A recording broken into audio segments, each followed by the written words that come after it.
Imagine a quiet American street. Then, from far away, you hear it. That deep, uneven potato-potato rumble of a V-twin engine. Even before you see the bike, you know the brand. Harley-Davidson is more than a motorcycle company. It's a sound, a style, and a symbol of a certain idea of freedom. But behind the leather and chrome is a story of four friends in a shed, 2 world wars near bankruptcy, a corporate takeover, and a comeback that nobody expected.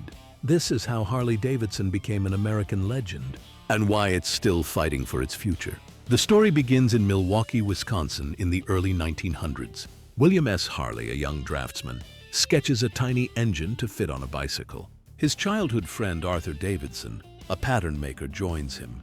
Together they start tinkering in a small workshop, using space in a friend's machine shop. Their first machine, finished in 1903, struggles to climb the hills around Milwaukee without pedal help. It's more learning experience than product, so they try again. Arthur's brother Walter jumps in, then later their other brother William A. Davidson. 4 names, 1 dream. Build a real motorcycle. They move from a basement into a 10-15-foot wooden shed in the Davidson family backyard, the first Harley-Davidson factory. There, in 1903, they sell their first motorcycle to a friend, Henry Meyer. From that little shed, they produce 8 bikes in 1905. By 1907, they incorporate as Harley-Davidson Motor Company. By 1920, they've become the largest motorcycle manufacturer in the world. Motorcycles prove themselves useful quickly. Police departments buy Harleys to patrol growing cities. The U.S. military uses them as fast scouts and messengers in World War I. Harleys cross muddy fields, deliver orders, and haul sidecars loaded with gear. Thousands of young soldiers experience motorcycles for the first time in uniform. When they come home, many want that feeling back. On civilian roads, under a big open sky. Between the wars, Harley builds heavy, durable machines that become synonymous with American roads and rural mail routes.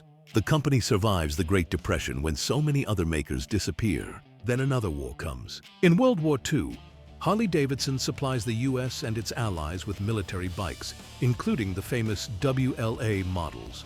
The brand becomes welded to the image of wartime service and post-war independence. After 1945, America changes fast. New highways cut across the country.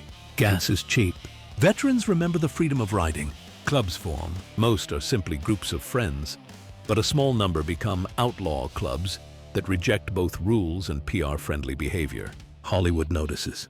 Movies in the 1950s and 60s turn the image of a man on a big V-twin into a symbol of rebellion, sometimes romantic, sometimes threatening.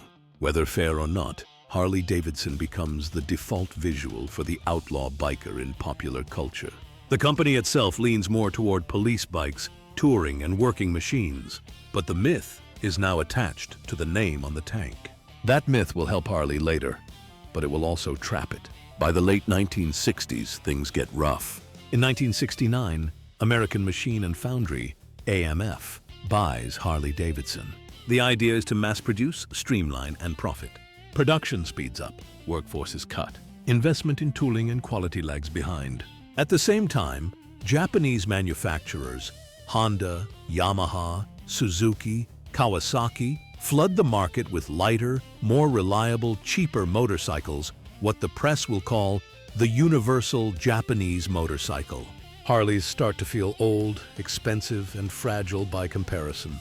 Quality drops. Oil leaks, vibration, electrical problems, all the jokes appear. Harley-Davidson, hardly drivable. The once proud H.O.G nickname becomes an insult. Morale on the factory floor collapses. Sales slump. By the late 1970s and early 80s, Harley-Davidson is on the edge of bankruptcy. In 1981, a group of Harley executives and investors, led by Vaughn Beals and Willie G. Davidson, buys the company back from AMF in a management buyout. They bet everything that the brand still means something. Now they have to make the bikes worthy of the badge again.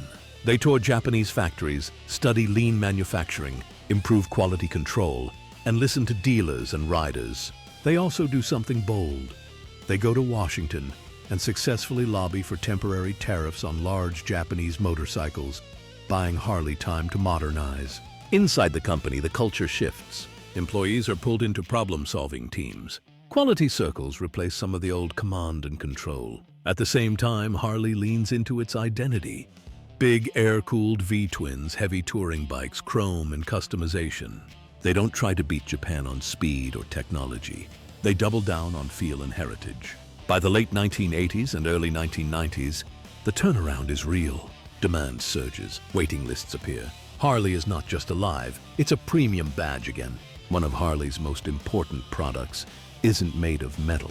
It's community. In 1983, the company launches Harley Owners Group, H.O.G, a factory-backed riders club with rallies, events, and member benefits. It turns ownership into belonging. Jackets, patches, friendships, road trips. H.O.G helps link generations. Older riders who remember the hard times. Younger riders drawn to the mystique. Harley dealerships become more than showrooms. They're social hubs, event centers, sometimes almost shrines to the brand. Harley-Davidson has become what many companies dream of. Not just a manufacturer, but a lifestyle. But no legend is safe forever. By the 2000s, Harley faces new challenges. Its core customer base in North America is aging. Younger riders are interested in sport bikes, dirt bikes, and later adventure and naked bikes. Environmental regulations tighten. Global competition grows. The 2008 financial crisis hits hard. Big, expensive leisure bikes are a tough sell when credit dries up. Harley experiments with new models and segments. Lighter bikes, the Street Series, the V-Rod with a high-rev engine co-developed with Porsche. Some find fans, others confuse the faithful. The question slowly forms. How do you change enough to survive without changing so much you stop being Harley? One of the boldest answers is electric.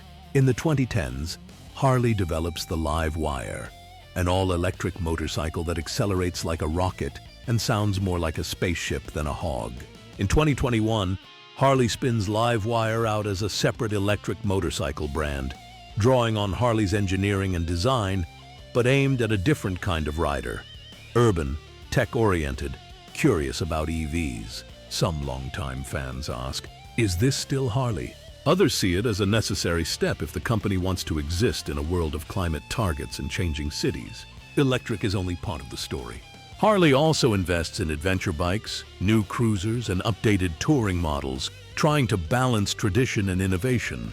In 2021, under CEO Jochen Zeitz, Harley announces the Hardwire, a 5-year strategic plan through 2025 focused on profitable growth, brand desirability, and leaning into core strengths. The plan emphasizes focusing on the most profitable segments and regions, streamlining product lines, building Harley as a global lifestyle brand, not just a bike maker.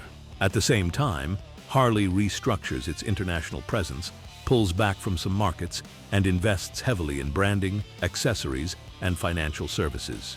By 2025, Harley names a new CEO, Artie Starrs, as it moves into the next phase beyond the Hardwire. The company faces a difficult environment: higher interest rates, cautious consumers, and fierce competition, not only from Japanese and European brands, but also from new EV players and resurgent rivals like Indian Motorcycle. The stakes are high, but then they always have been. So what is Harley-Davidson really? It's a company that began in a wooden shed. It survived depressions, wars, a damaging corporate takeover, and a flood of faster, cheaper competitors. It's a machine that shakes and rumbles in a way no spec sheet can capture. It's the idea that you can throw a leg over a bike, point it at the horizon, and be, even for a weekend, free from everything behind you. Harley-Davidson doesn't just sell motorcycles. It sells a story we tell ourselves about freedom, identity, and the open road. Whether that story will still work in an electric, urban, climate-conscious future is the question the company is trying to answer right now. But for over a century, through smoke, chrome, and thunder, Harley-Davidson has been the sound of a particular kind of freedom. And that sound isn't easy to replace. Harley-Davidson, more than a motorcycle.